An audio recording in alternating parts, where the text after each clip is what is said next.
Grand moment de ces assises, le culte de clôture, célébré par le révérend pasteur Étienne Marcel Iyabi, aumônier national de l'ACHEPC, en compagnie d'un collège d'autres hommes de Dieu.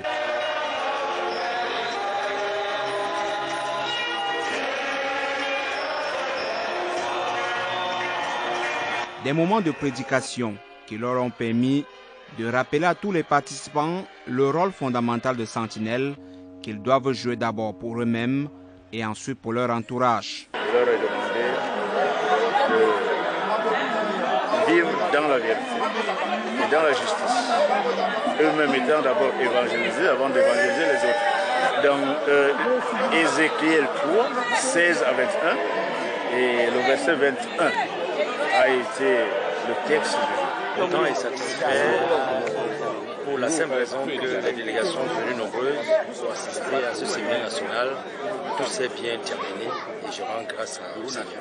Un rendez-vous annuel placé sous le thème « Quand sonne l'heure de la justice et de la paix ». Ce séminaire nous permet aussi de rencontrer les patrons de notre Église, parce que tous les membres ne sont pas des délégués pour se rendre à l'Assemblée générale.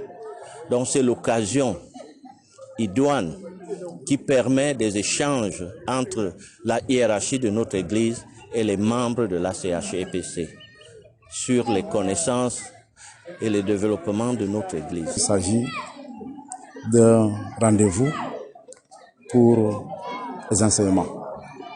Mon peuple périt faute de connaissances. Nous avons le droit de nous retrouver dans ce genre d'association,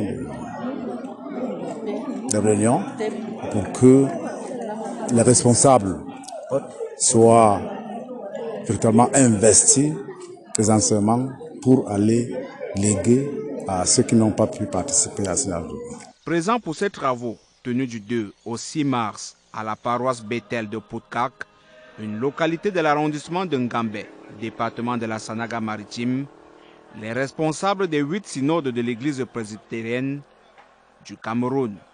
Paris réussit. Toute personne qui marche avec Dieu réussit quand tu es dans un bon sens, avec un bon cœur.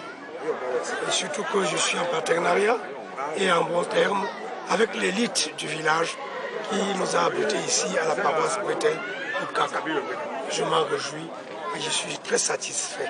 Un véritable challenge au plan organisationnel. Nous pensons que l'objectif a été atteint.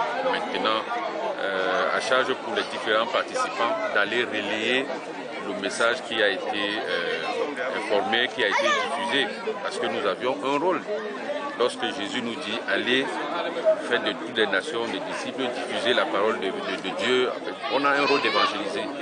Une semaine d'activités marquée par des rencontres sportives, tourisme et loisirs. Des séquences qui ont agrémenté ces retrouvailles dans la fraîcheur.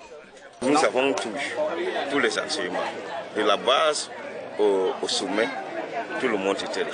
La population de Poutkak nous a bien reçus. Même l'eau et à manger, on veut dire tout était bien. Le comité d'organisation a mis de grands plats dans de petits plats. Le village de Poutkak en avait besoin. Des initiatives qui favorisent l'éclosion. Le village se développe. Il y a eu des mouvements de l'indépendance ici.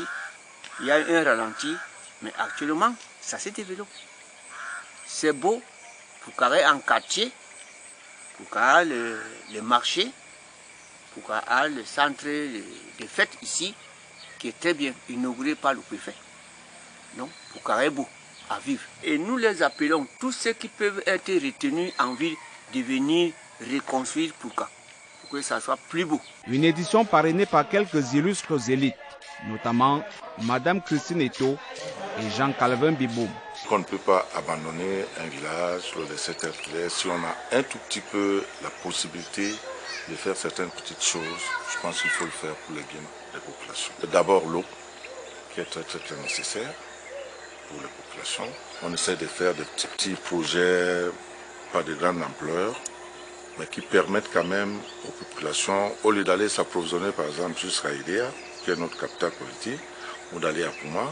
Ici, quand on a une ferme, je pense que tout le monde est content.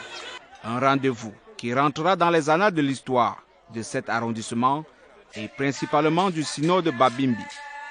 Après avoir reçu la parole de Dieu, les membres de l'association des hommes de l'église presbytérienne camerounaise peuvent alors se nourrir de chair afin d'être mieux aptes à parcourir le monde, enseigner la bonne nouvelle